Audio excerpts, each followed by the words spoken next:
What's up, everybody? So today I am going through 1960 through 1963 Tops based on the vintage lot that I picked up about a month and a half ago.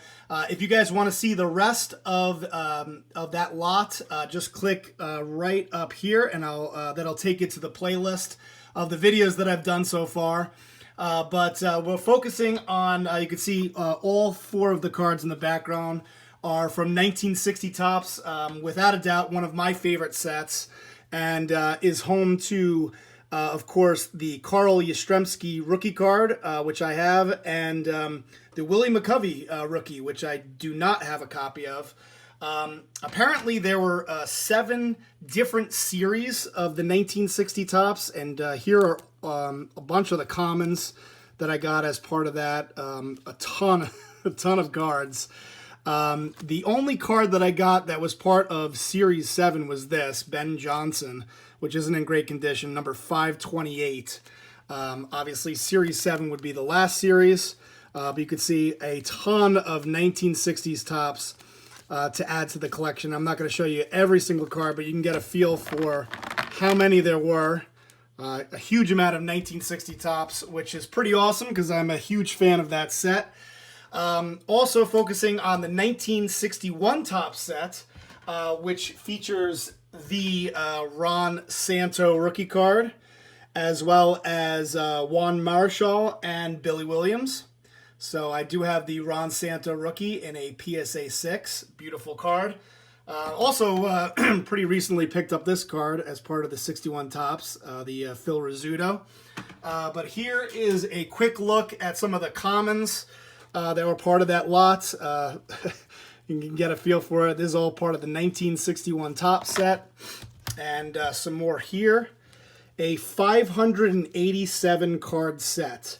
And 523 through 587 is really the high numbered. There was one card in particular that I had from the high numbered set that I'll include as part of my top 20, but there you have the 61 Tops. As far as 62 Tops, it was pretty, this was it. There were 3 cards, and I think maybe a couple more that made it into my top 20, but these are the 3 62 Tops cards. Not one of my favorite sets. Kind of reminds me of 1987 Tops a little bit, but of course is also home to the Lou Brock rookie, which I have in a PSA 6.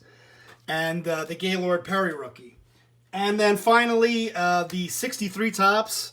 And again, didn't get many of these cards. When I was looking into these sets, this is one of the most popular sets, the 1963. You guys can clearly see I love the 1960 Topps set, but the 63 Topps set is one of the most popular, and is home to the Pete Rose rookie.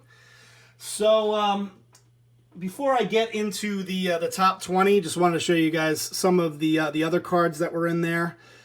Young Hill Stars. These are sort of like my higher end semi-stars, or you got Duke Snider, Hall of Famer, Gil Hodges, an Orioles team set.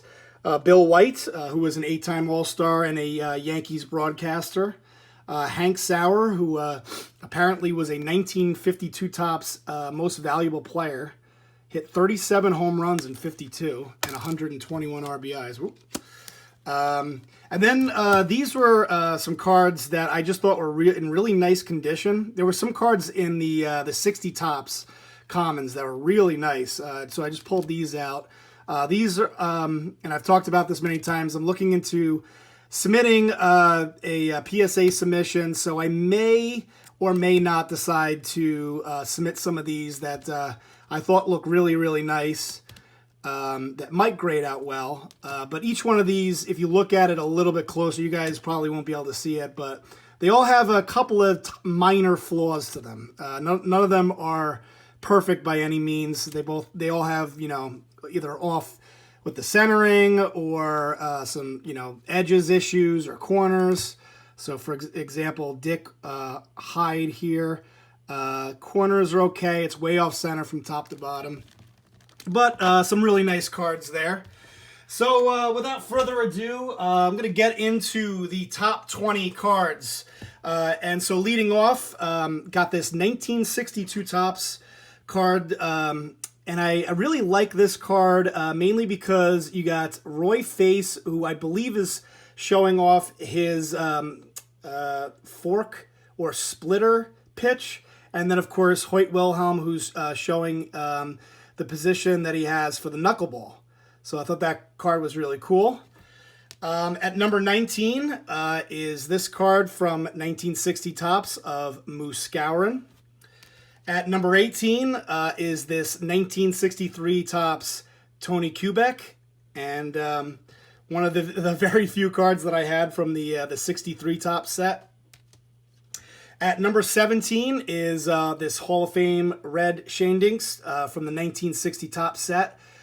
Pretty nice looking card, a little bit off center from top to bottom, and definitely not perfect, but a really nice looking card there. At number 16, and this was the one high numbered card that I found of Bill Tuttle, and you can see here, this is from the 61 Tops set, number 536, and was a great defensive center fielder.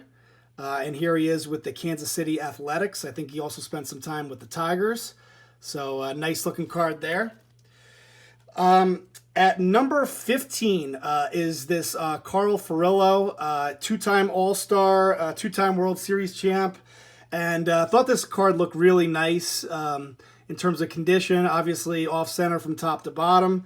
This is an example of these older players. This is a guy who was a two-time All-Star, two-time World Series champ, and was installing elevators at the World Trade Center later, and I think was an owner of a deli later on in his life. So just an example of how things have changed, where players today are making millions of dollars, but a two-time All-Star is fixing elevators after his career is over.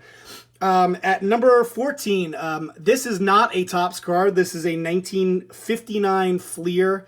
This is part of that Ted Williams set from 59 Flir. And you can see here that this is number 56 of 80. This is commemorating Ted Williams' 2000th Major League hit. And you can tell here, clearly has some gum stains on the back. I mean, if it was in nicer condition, it might be higher on the list. But unfortunately, it's not in great condition, but it is a really cool card of a 1959 Flir Ted Williams. At number 13 is this beautiful 1960 Tops Rocky Colavito. And he was a 9-time All-Star as part of the Indians there. So really nice looking card. At number 12 was this guy, Jim Mudcat Grant.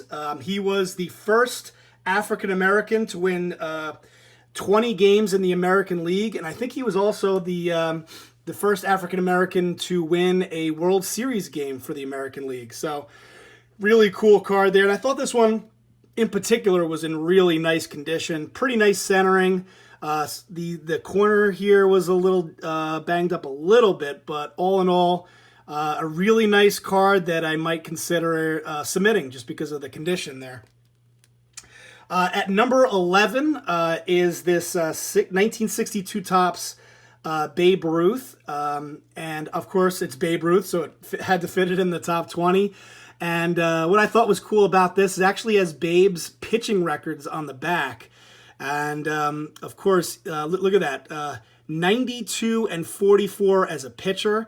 And look at that, in terms of World Series, he pitched to a 0.87 ERA in the World Series, which is just really unbelievable. To be the home run champ for as long as he was and have a 0.87 ERA in the World Series. All right, at number 10 is this really nice-looking 1961 Tops Bill Skowron.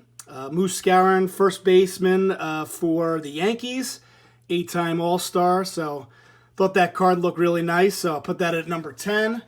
At number 9 is this Matty Alou rookie card. I thought this card was really cool. It's in really nice condition.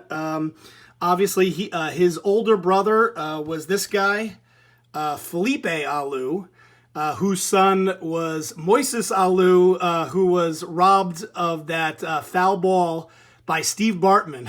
It's like the seven separation of Steve Bartman. So 7 degrees of separation. So Matty Alou, Felipe Alou is his brother, and so that's part of that whole Alou family. So I thought that was kind of cool.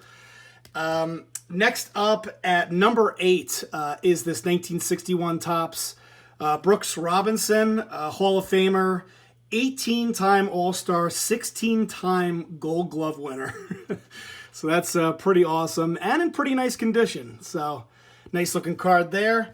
At number 7 is this Hall of Fame Don Drysdale from the 1960 Topps set. At number 6 is this 61 Ernie Banks.